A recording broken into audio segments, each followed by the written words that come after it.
Tunaanzia hapa nyumbani, tunakutana na huyu dada wa kazi akiwa kwenye kazi zake. Huyu dada anaitwa Lydia, na leo bosi ameenda kumpokea bwana wake ambaye alikuwa nje ya nchi kikazi. Lydia akawapokea mabosi wake. Huyu boss mwanamke anaitwa Cindy na bwana wake anaitwa Roxy. Kipindi ambacho Roxy yupo nje ya nchi, Cindy alitafuta dada wa kazi kutoka kwenye kampuni ya huduma ya usafi, ila kwa sasa hiyo kampuni imefilisika, ambaye ndio huyu sasa Lydia. Lydia akatambulishwa kwa Roxy. Baada ya utambulisho kuisha, Roxy akaomba aende chumbani kupumzika. Roxy alipopiga hatua chache tu, Lydia akaanza kumsifia Roxy kwa handsome alionao. Lydia akachezea kibao kizito na kuonywa iwe mwanzo na mwisho kumsifia bwana wake, na endapo akija kufanya hivyo tena atamfukuza kazi. Cindy alipoingia chumbani, Roxy akamwambia Cindy hakukuwa na ulazima wowote wa kumpiga dada watu kisa ya kutoa maoni yake.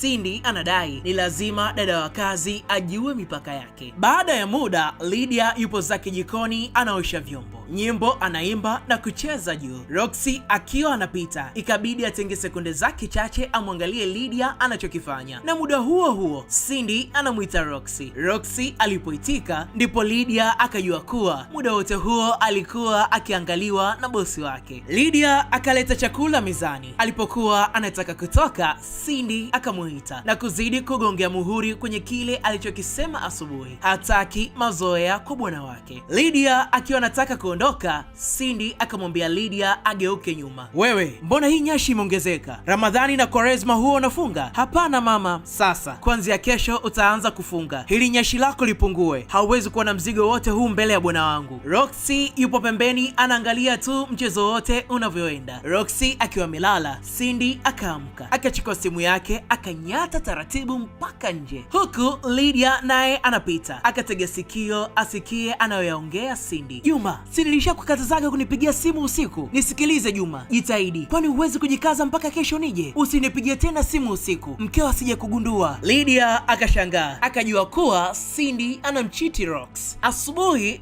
Cindy alipokipeleka kwa Juma, nyumbani wamebaki Roxy na Lydia tu. Lydia yupo chumbani kwa kina Roxy anawatandikia kitanda vizuri. Roxy akaja chumbani kwa mwendo wa mawindo, bibie hana habari. Lydia akashtuka kujua Roxy yupo nyuma yake. Roxy akamwambia Lydia makeup imempendeza. Lydia anasema alijipaka makeup wakati anajifundisha. Roxy akamshika Lydia na kumpiga busu zito. Kilichofuata baada ya hapo ni mijunjuano. Jioni Roxy akamzawadia gari Cindy, na haya yote Lydia akawa anayashuhudia. Baada ya zawadi chumbani huku, Cindy anataka mpe zawadi Roxy ambayo ni utamu, lakini Roxy akakataa. Anasema anataka Cindy ampe baada ya ndoa, na yote haya yalikuwa yakisikilizwa vizuri na Lydia huku nje. Asubuhi Cindy akiwa anatoka akashangaa kuona anapita bila hata ya kusikia salamu kutoka kwa Lydia. Lydia mwenyewe yupo bize anaimba, hajui kama kuna mtu anamwangalia. Cindy akamuita Lydia, lakini Lydia hasikii.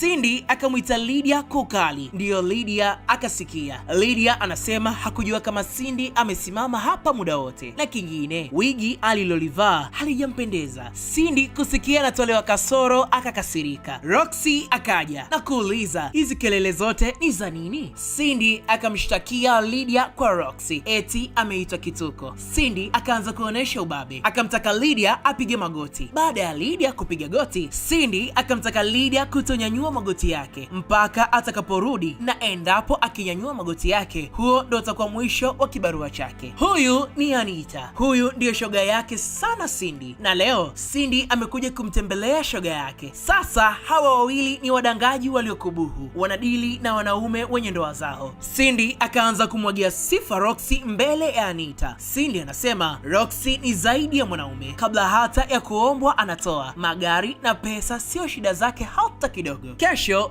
Cindy na Roxy wanatoka out. Cindy akamwalika shoga yake aje ajumuike nao pamoja. Kweli kesho yake Roxy na Cindy wametoka out, na baada ya muda Anita akaja kujumuika nao. Cindy akamtambulisha Roxy kwa Anita. Wakiwa wanapiga story, Cindy akapigiwa simu, akaomba aende pembeni mara moja akaipokee. Kitendo cha Cindy kwenda pembeni ndio ukawa upenyo wa Anita kufanya balaa lake. Anita akaanza kujitongozesha kwa Roxy. Roxy akashtushwa na hili, ila Mungu saidia, muda Cindy mwenyewe akarudi. Leo Cindy akiwa nyumbani akapokea simu kutoka kwa mke wa Juma. Cindy anamwambia kama mume wake amemchiti sio kosa lake, ila mke mwenyewe. Kwa nini hawezi kumpa utamu wa kutosha mpaka mume wake amue kumwacha yeye na aje kwa mwanamke mwingine? Na kumbe wakati anaongea hayo, Roxy alikuwa pembeni akisikiliza mazungumzo yote na akapita kama hakuna alichokisikia. Roxy akiwa peke yake akaletewa juice na Lydia, lakini macho yake yote yapo kwenye msambwanda wa Lydia. Lydia alipotoka, Roxy akapokea simu kutoka kwa Anita. Kumbuka Anita anamtaka mchumba wa shoga yake. Anita akavujisha siri, akamwambia Roxy kuwa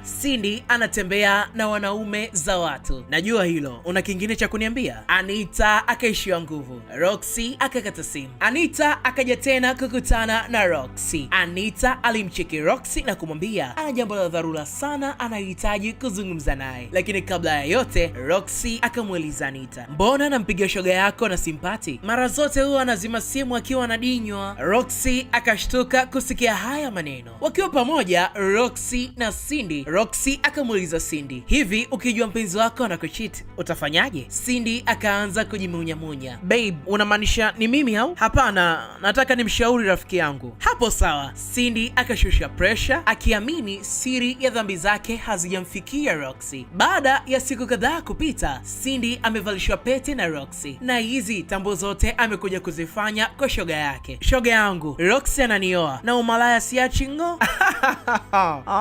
Cindy akiwa chumbani, Roxy akampa taarifa Cindy kuwa weekend hii mchumba wake anarudi, kwa hiyo ajiandae kiakili. Cindy akashtuka kusikia hivyo. Na hisi hujanielewa, mchumba ambaye ninabidi nimuoe ndo anakuja? Ngoja, unamaanisha mke wako mtarajiwa? Ndiyo, umeshtuka? Basi siku zijazo utashtuka sana. Cindy akaja kumletea hizi taarifa Anita. Shoga, najisikia kuhara, nipe maji, nipe maji, nipe maji kwanza. Anita akaenda kumchukulia maji. Huwezi amini Anita, Roxy ana mwanamke mwingine, tena mbaya zaidi amemchumbia kama mimi, na anakuja weekend hii. Acha utani basi, unaona kama nakutania? Usiku mzima nimekosa usingizi. Shoga, siwezi kumpoteza huyu mwanaume na ndio naanza kumpenda. Leo ndio ile weekend ya mke mwenza kuja, na huyo mke mwenzie ni Lydia, dada wa kazi. Cindy haamini kinachotokea. Roxy na Lydia wakaenda chumbani. Roxy akiona Lydia chumbani, wapo kwenye mahaba mazito. Huku mlangoni Cindy anagonga mlango na akimuita Roxy, ila ndio kwanza Roxy yupo busy na Lydia wake, wanajifanya kama hawamsikii Cindy. Kesho yake Roxy akamwonyesha picha Cindy akiwa na Juma pamoja na wanaume wengine, bila kujua Cindy alikuwa akimjibu vibaya mke wa Juma siku ile, wakati mke wa Juma na Roxy ni mtu na dada yake. Cindy hana cha kujibu zaidi ya kilio tu. Siku zinavyozidi kwenda ndivyo hali ya Cindy inavyozidi kuwa mbaya. Kila siku ni vilio na roho za majuto haziishi. Lakini huku kwa Roxy na Lydia penzi lipo shata shata. Leo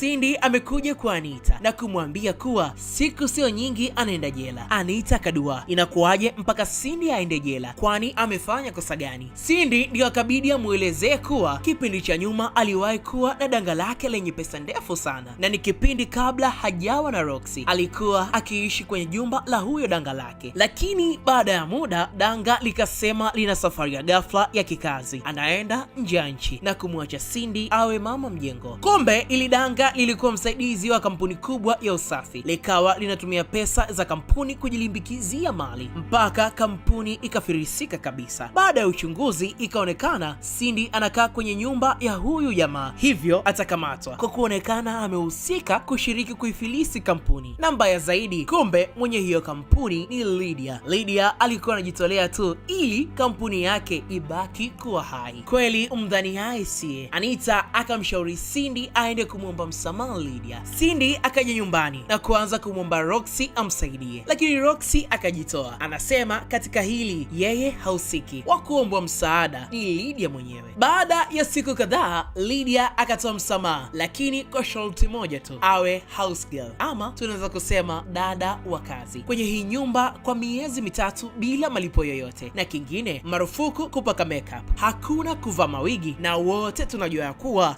Cindy hana nyash, hivyo ni marufuku kuvaa kigodoro chake kwenye hii nyumba. Cindy akaja kwa Anita kupoza machungu, ila hata kwa Anita alipokuja kutafuta faraja napo akaangukia pua. Anita akakazia Lydia, Cindy ni lazima awe dada wa kazi ili asamehewe. Rasmi sasa, Cindy akaanza kuhudumu kama mfanyakazi wa ndani, na baada ya kumaliza kazi zake akaja kwa bosi wake ambaye ni Lydia. Boss, nauliza kama kuna kazi yoyote unahitaji niifanye kabla sijaondoka. Lakini Lydia yupo bize anachezea simu kama hamuoni Cindy. Boss, mbona unanifokea? Lydia analipiza yale aliyokuwa akifanyiwa na Cindy mpaka na yeye dawa imwingie angalau kidogo. Cindy anapokea kejeli hadi kwa aliyekuwa mlinzi wake. Sasa hivi anamwona kama mfanyakazi mwenzio wa kawaida. Tena mlinzi alivyokuwa ana adabu akamkumbusha Cindy chakula cha leo asikilipue kama cha jana. Baada ya siku kadhaa kupita, Cindy akarudi tena kwa Lydia na kumwomba radhi kwa mara nyingine kwa matendo aliyokuwa akimfanyia kipindi cha nyuma. Hiki kisasi anachomlipia kimekuwa kizito sana kwake. Lydia hakujisumbua kujibu, akaingia zake ndani. Baada ya wiki kupita, Roxy akamuita Cindy na kumwambia kuwa wamemsamehe yote, ikiwa pamoja na kufuta kesi ya danga lake ili Cindy awe huru, na wameamua kumruhusu aondoke tu kwenye nyumba hii kwa amani kabisa. Na shukrani za kipekee zimwendee Lydia, ndiye aliyemwonea huruma, yule aliyekuwa akimtesa na kumshindisha njaa. Umejifunza nini kwenye hii kazi yetu iitwayo Lydia, dada wa kazi? Tuambie hapo chini kwenye comment. Subscribe na washa kikengele uwe wa kwanza kupokea kazi zote kutoka Heavy Movies. Usiondoke, endelea kubaki hapa hapa.